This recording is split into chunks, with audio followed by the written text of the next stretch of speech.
White హౌస్లో America అధ్యక్షుడు చర్చలకు వచ్చిన ఉక్రెయిన్ అధ్యక్షుడిని అవమానించిన రోజున నేను ప్రముఖ సాహిత్య పత్రిక గ్రంట పాత సంచికను ఒకదాన్ని చదువుతున్నాను. 1990 వసంతకాలంలో ప్రచురితమైన ఆ సంచిక ఇతివృత్తం కొత్త యూరోప్. కొత్త అనే విశేషణం, ఆశ్చర్యార్థ సూచకం రెండూ కిందటి సంవత్సరం 1989లో సంభవించిన చరిత్రాత్మక ఘటనలకు అంగీకారం తెలుపుతున్నవే. బెర్లిన్ గోడ పతనం, దశాబ్దాల అనంతరం పోలాండ్లో ప్రప్రథమంగా స్వేచ్ఛాయుత ఎన్నికలు జరగడం, తూర్పు యూరోపియన్ దేశాల్లో నియంతృత్వ వ్యవస్థలు కుప్పకూలిపోవడం మొదలైన నవయుగ నిర్మాణ పరిణామాలు ప్రపంచాన్ని ఉక్కిరిబిక్కిరి చేసిన సందర్భం అది. ఆ సంఘటనలు యూరోప్ భవిష్యత్తును ఏ విధంగా ప్రభావితం చేయనున్నాయనే విషయమై గ్రంట ఎడిటర్ విఖ్యాత యూరోపియన్ రచయితలు, మేధావుల నుంచి వ్యాసానాలను ఆహ్వానించాడు. సహజంగానే ఆ వ్యాసకర్తల్లో చాలామంది గత కొద్ది నెలలుగా యూరోప్లో చోటు చేసుకుంటున్న ఘటనల పట్ల తమ ఎనలేని ఆనందాన్ని వ్యక్తం చేశారు. వారిలో ఒకరైన తూర్పు జర్మనీ మత గురువు వెర్నర్ క్రాట్షెల్ బెర్లిన్ గోడ పతనానికి దారితీసిన స్వేచ్ఛ, గౌరవం కోసం పోరాటంకు అభివందనాలు తెలిపారు. గ్రంట వ్యాస రచయితల్లో ఒకరు రాజనీతి శాస్త్రవేత్త ఇసయ్యా బెర్లిన్. పాశ్చాత్య మేధో ప్రపంచంలో ఆయన మిగతా వ్యాసకర్తలందరికంటే విఖ్యాతుడు. అక్టోబరు విప్లవపూర్వపు రష్యాలో జన్మించిన బెర్లిన్ చిన్న వయసులోనే తన తల్లిదండ్రులతో ఇంగ్లాండ్కు వలస వచ్చాడు. తనవైన చింతనా పద్ధతుల్లో బ్రిటిష్ మేధో సంస్కృతికి వారసుడుగా వెలుగొందారు. ఆక్స్ఫర్డ్లో ఆచార్యుడిగా సుప్రసిద్ధమయ్యాడు. ఒక కొత్త ఆక్స్ఫర్డ్ కళాశాలను కూడా నెలకొల్పాడు. బ్రిటిష్ అకాడమీకి అధ్యక్షుడయ్యాడు.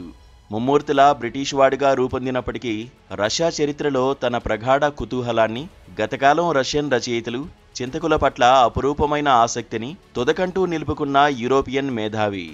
రష్యాలో కమ్యూనిస్టుల పాలన అణచివేసిన పాతకాలం బుద్ధిజీవుల మేధో కృషి, ఉదారవాద సంప్రదాయాల పునరుద్ధరణకు 1989 ఘటనలు అవకాశం కల్పించాయని బెర్లిన్ పేర్కొన్నారు.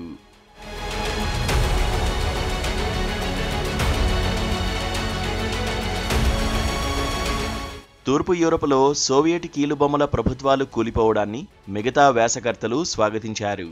అయితే భవిష్యత్తు పట్ల నిండు ఆశాభావాన్ని వ్యక్తం చేయలేదు. పలు సంవత్సరాలుగా కెనడాలో నివసిస్తున్న చెక్ రచయిత జోసెఫ్ స్కెవోరెస్కీ ఇలా రాశారు. ఐరోపాలోని వివిధ దేశాల్లో నిరంకుశ ప్రభుత్వాలకు రోజులు చెల్లిపోయాయి.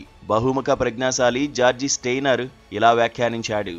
మనం ప్రతిచోటా పునర్జీవ జాతీయవాదం, జాతి విద్వేషాల మధ్య ఒక ఉన్మాద పోటీని చూస్తున్నాం.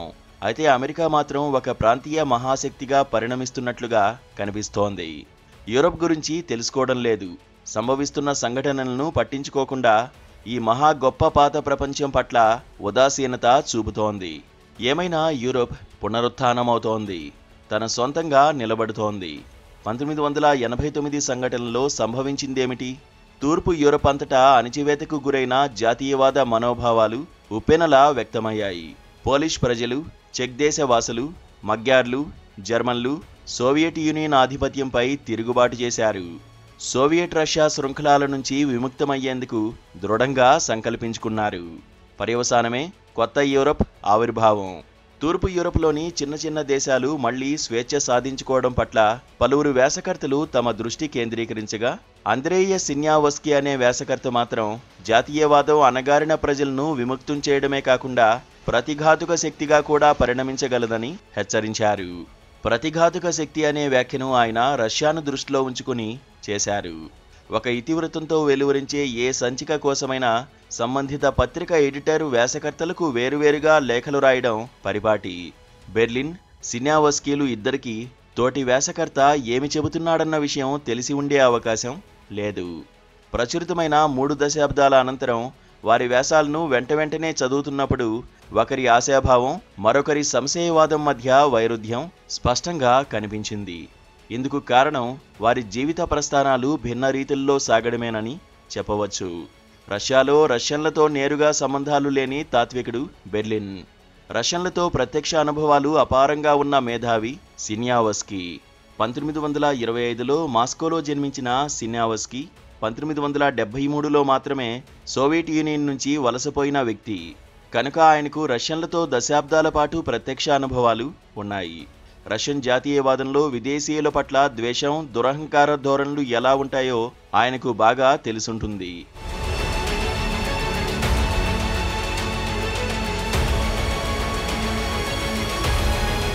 తమ మాతృభూమి రష్యా విషయంలో మాత్రం బెర్లిన్ అభిప్రాయాల కంటే సిన్యావస్కీ అభిప్రాయాలే నిర్దుష్టంగా యథార్థంగా ఉన్నాయని చెప్పవచ్చు.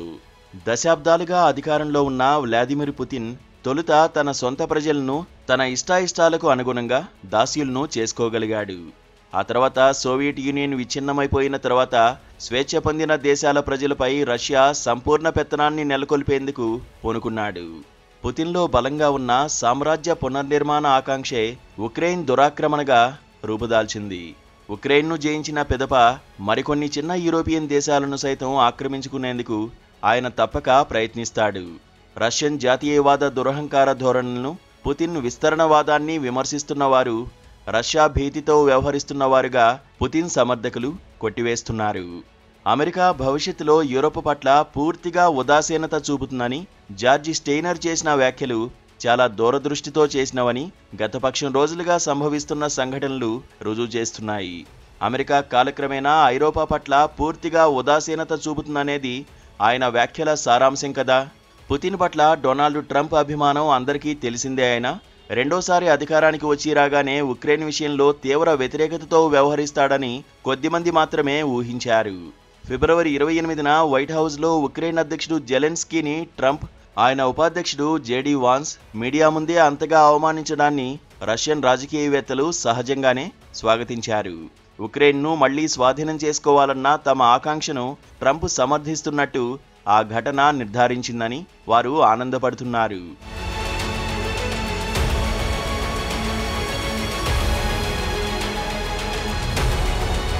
అయితే యుద్ధంతో సతమతమవుతున్న ఉక్రెయిన్కు సహాయపడ్డానికి తాము తిరస్కరించినప్పటికీ యూరోపియన్ మిత్రరాజ్యాలు ఆ దేశానికి వెన్వెంటనే పూర్తి మద్దతునిస్తాయన్న విషయాన్ని ట్రంప్ ఊహించలేకపోయారు. వైట్ హౌస్లో మాటల యుద్ధం ప్రపంచవ్యాప్తంగా ప్రత్యక్ష ప్రసారమైన వెన్వెంటనే యూరోపియన్ యూనియన్ విదేశీ వ్యవహారాల భద్రతా విధాన ప్రతినిధి కజా కల్లాస్ సామాజిక మాధ్యమాల్లో తన ప్రతిస్పందనను పోస్ట్ చేశారు. ఉక్రెయిన్ ఐరోపాకు అన్య దేశం కాదు. ఉక్రెయిన్ ఐరోపా అవిభాజ్యమైనవి. మేము ఉక్రెయిన్కు బాసటగా నిలబడతాం. ఆ యుద్ధ బాధిత దేశానికి మా సహాయ సహకారాలను ఇతోధికం చేస్తాం. దురాక్రమణదారుకు వ్యతిరేకంగా ఉక్రెయిన్ల పోరాటానికి అవసరమైన మద్దతును పూర్తిగా అందిస్తాం. ఆమె ఇంకా ఇలా పేర్కొన్నారు. స్వేచ్ఛాయుత ప్రపంచానికి ఒక కొత్త నాయకుడు అవసరమని ఈరోజు స్పష్టమైంది. ఈ సవాల్ను యూరోపియన్లమైన మేము సమర్థంగా ఎదుర్కొంటాం. యూరోపియన్ యూనియన్ విదేశీ వ్యవహారాల ప్రతినిధి బాధ్యతలు చేపట్టక ముందు కల్లాస్ ఎస్టోనియా ప్రధానమంత్రిగా ఉన్నారు. సోవియట్ యూనియన్ ఆధిపత్యం నుంచి విముక్తి పొందిన చిన్న బాల్టిక్ రాజ్యాల్లో ఎస్టోనియా ఒకటి. ఉక్రెయిన్ను వశపరుచుకున్న తర్వాత పుతిన్ దృష్టి తమ దేశంపై తప్పక పడుతుందన్న వాస్తవం ఆమెకు బాగా తెలుసు. కల్లాస్ ధిక్కార ధోరణి కంటే బ్రిటిష్ ప్రధాని కేర్ స్టార్మెర్ తెలిపిన సంఘీభావం చాలా ముఖ్యమైంది. జెలెన్స్కీని తన అధికార నివాసానికి ఆహ్వానించి వైట్ హౌస్ ఆయనకు నిరాకరించిన గౌరవాదరాలనివ్వడమే కాకుండా ఉక్రెయిన్కు గణనీయమైన ఆర్థిక, ఆయుధ సహాయాన్ని బ్రిటిష్ ప్రధాని ప్రకటించడం గమనార్హం. ఆ వెనువెంటనే యూరోపియన్ దేశాల అధినేతలు అందరూ జెలెన్స్కీకి తమ సంఘీభావాన్ని తెలిపారు. ట్రంప్తో విభేదించే ధైర్యం చూపినప్పటికీ రష్యా దురాక్రమణ నుంచి ఉక్రెయిన్ను రక్షించేందుకు అవసరమైన సైనిక సామర్థ్యం తమకు లేదన్న విషయం యూరోపియన్ రాజకీయవేత్తలకు బాగా తెలుసు. అయితే ఉక్రెయిన్లోని విలువైన అపురూప ఖనిజ సంపదను వాణిజ్య ప్రయోజనాలకు వినియోగించుకునేందుకు అమెరికన్ కంపెనీలను ఆహ్వానించిన పక్షంలో ఆ దేశానికి తమ సైనిక సహాయం ఉపసంహరణపై ట్రంప్ పునరాలోచన చేయగలరు అనే ఆశాభావం యూరోపియన్ నాయకుల్లో ఉన్నది.